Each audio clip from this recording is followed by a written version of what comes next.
1/5 de toutes les écoles du Burkina Faso sont fermées. De plus en plus d'élèves se retrouvent déscolarisés alors que des groupes liés à l'État islamique et à Al-Qaïda mènent une campagne de violence dans le pays.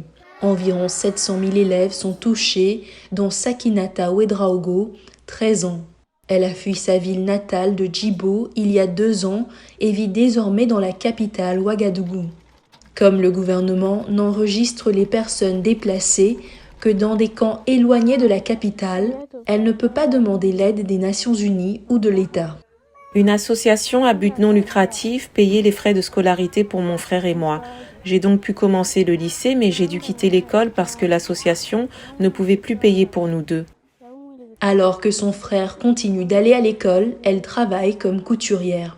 Sa mère explique que la famille n'a pas eu d'autre choix que de quitter Djibo et l'école où ses enfants étudiaient. C'était trop difficile. Il y avait trop de tueries, d'attaques contre les commissariats de police et les gendarmeries. C'est pour cela que nous sommes partis, pour ne pas être pris dans tout ça.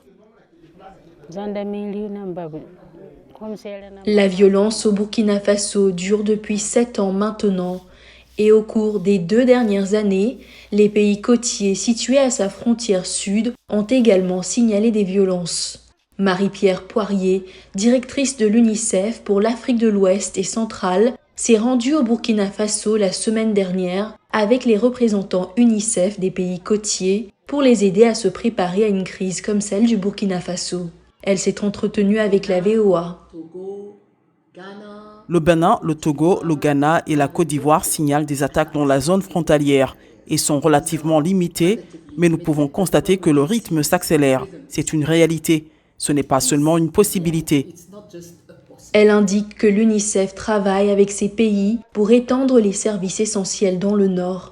Il s'agit notamment de l'éducation des enfants déplacés et du renforcement de la cohésion sociale, une chose qui, selon les analystes, faisait défaut au Burkina Faso et qui est en partie responsable du conflit dans ce pays. Sakinata, quant à elle, dit que ses cours d'histoire et de géographie lui manquent beaucoup. À l'école élémentaire, j'aimais l'histoire et la géographie parce qu'elles nous enseignaient le passé et des choses que nous n'aurions pas pu imaginer. Selon le Conseil norvégien pour les réfugiés, 1/4 de toutes les écoles fermées en Afrique de l'Ouest et centrale se trouvent au Burkina Faso.